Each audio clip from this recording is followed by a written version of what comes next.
Well, 8 years ago, yours truly and my two confederates in crime here met at the CPAC convention in Washington back in 2009, I want to say. Yeah. And we'd been fans of each other's work and we hadn't met. So then suddenly we meet each other in 3D. We step across the street and history is made. Hi, everybody. I'm Bill Whittle here with Steve Green and Scott Ott. And this is your right angle on CPAC 2017. And especially about some of the changes that have happened in CPAC and the conservative Republican movement in the time since then. First of all, guys, this is going to be familiar to both of you, but probably not so much to our viewers. I turned around the corner. I was going to meet Steve Green in the bar down there. I know that's going to come as a big shock to most people. Huge shock. But I turned the corner and he was facing away at an angle, and all I saw was a martini glass on a desktop. And I said, "That's probably our guy." Walked up to him and said hi. And then I realized something again that probably not too many of our viewers realized.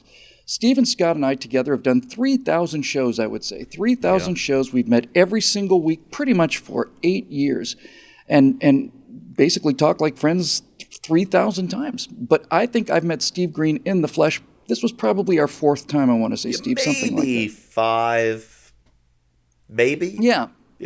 So it's a little better in 3D. Steve, I want to get your impression of just basically how things have changed, not just on our show, but just in the world in general, CPAC and everything from 2009 to when we just caught up with each other just last week. Well, 2009, that was my first CPAC ever. PJTV, our old network, had just launched a couple of months before in time for the Republican and Democratic conventions before the big election. And I got to tell you, for a conservative conference, it was just a funeral procession. Except not so cheery. Yeah, without the fun you get, at a New Orleans funeral procession, I guess. But, Obama had just been sworn in. The stimulus had just passed. We were all kind of slack-jawed at the idea of another $850 billion getting added onto these deficits that we just spent the last 8 years critiquing the Bush administration about. It was a little tiresome. And over the years that followed, I think all of us kind of found our groove, a way to lift those gray clouds so they weren't omnipresent. But it was always a reactive mode. The president has this unrivaled, unparalleled ability to set the national agenda, which I think has far greater scope than the founders ever intended. But the president does have that power now, and we spent all that time reacting. And now we are proactive. And Kurt Schlichter put a column out, I think yesterday in Town Hall, talking about his experiences at CPAC. And he said, we're the dog that caught the car. Now what? But there's no more exciting question than now what, is there?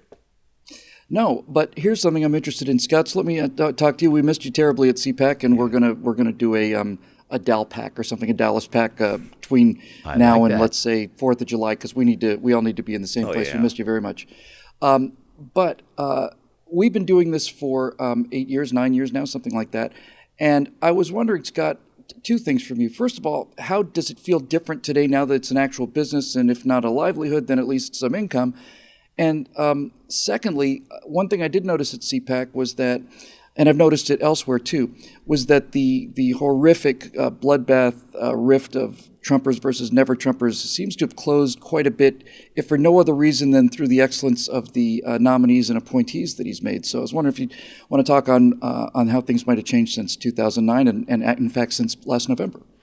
Well, for me, CPAC is frozen in time as 2009 because that's the only one I know. That's so. I assume that it's similar today with a different cast of characters, or maybe the same cast of characters, and they're just a little more gray around the temples as I am. But I remember that first encounter because I had seen Stephen Green's. I hadn't read his stuff because Vodka Pundit just didn't sound like it was for me for some reason. But I had seen him do sort of run and gun commentary on the streets at the Democratic National Convention, which I think may have been in his home state that year. Yeah, it was Denver. And some kind of disturbance was happening in the streets, and he had to ad-lib this kind of coverage of it as he's walking along, seeing, I think it was Michelle Malkin was getting shouted down by who was it? Yeah, I Alex remember that. Jones Alex or some Jones, crazed yeah. maniac. Anyway, but Steve was just incredibly clever. And of course, I hadn't read anything that Bill had written either because he was mostly a long-form blogger at the time, and I had no patience for long-form, no matter how good it was. And so, didn't either.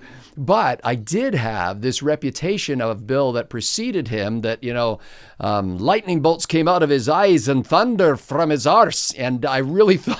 Or vice versa. Yes, that's right. And I was going to see this guy who was going to be about 9 feet tall. And so... The thunder part may be true. It was... Go ahead.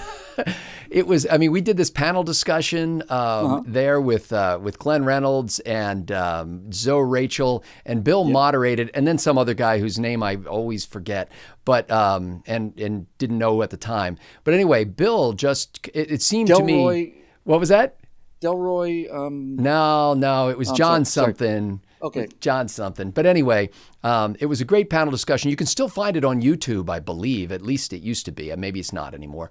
But anyway, so that was my first encounter with these guys. And since then, I think, it's amazing to me. We are sort of the Gunsmoke of internet television, this long-running series that is, and you have to be of a certain age to get that reference. Yeah. And now I think, I am living in this day-to-day thing of saying, hey, good appointment, Mr. President. That's not a bad idea. I don't agree with everything he does, but he's made some solid appointments. Obviously for the Supreme Court and for the Attorney General and for the National Security Advisor. And a lot of these appointments, I think, are really a good idea. And I'm kind of like, I think I'm together with Donald Trump when he says his accomplishments he would grade an A, his communication he would grade a C. Did he say that?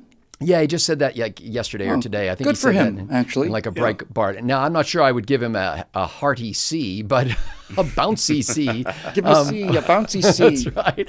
But in any case, what I'm trying to do right now is tune out the hullabaloo and just focus on what he's actually doing. And for the most part, I like what he's doing. Hey, Scott, may I ask you a question? If Sure. you figure out a way to tune out the hullabaloo, will you let me in on it? Please. It's a slider.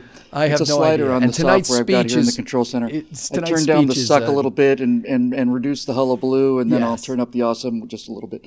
Yeah, that's great. We're recording this, by the way, before the president speaks to Congress. So That's right. By the time you see this, I'm sure there'll be a whole new level of hullabaloo of which I am currently unaware. Right.